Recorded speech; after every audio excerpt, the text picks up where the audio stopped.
Et aujourd'hui, on est très, très, très heureux de pouvoir vous annoncer le tout premier projet qui va être financé avec ce nouveau programme-là, avec cette nouvelle enveloppe-là spécifiquement dédiée aux couronnes, je le rappelle.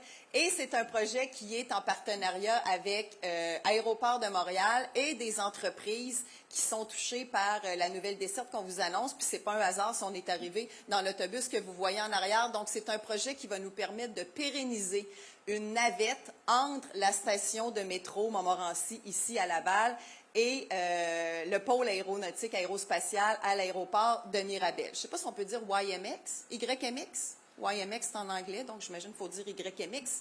La navette qui nous permet d'aller jusqu'à l'aéroport de Mirabel. Cette navette-là, elle répond déjà à un besoin. Il y a 300 personnes qui l'utilisent, 300 passages environ par jour dans cette navette-là, qui se déplacent aux heures de pointe. Donc, qui offre un transport à des travailleurs entre ici la station de métro et on parlait d'un pôle générateur d'emploi, un pôle d'entreprise importante. Quand on parle de l'aérocité, il y a énormément d'entreprises qui sont installées là, beaucoup, beaucoup de travailleurs, près du quart de l'ensemble des travailleurs en aérospatial au Québec travaillent à cet endroit-là. Alors, c'était, je pense que ça tombe sous le sens, mais c'est en plus très emballant quand on parle de l'aérospatial. C'est une de nos grandes filières au Québec. On en est fiers. C'est en développement.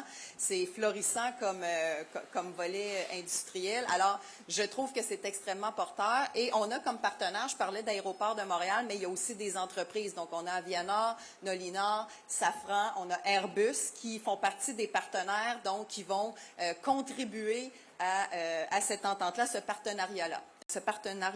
Donc, on parle d'un montant d'un projet de 2,66 millions. Et quand je vous disais là, que c'est du moitié-moitié, donc 1,33 millions qui provient du gouvernement du Québec, 1,33 millions qui provient de l'entreprise privée pour financer cette navette-là et la pérenniser jusqu'en 2028.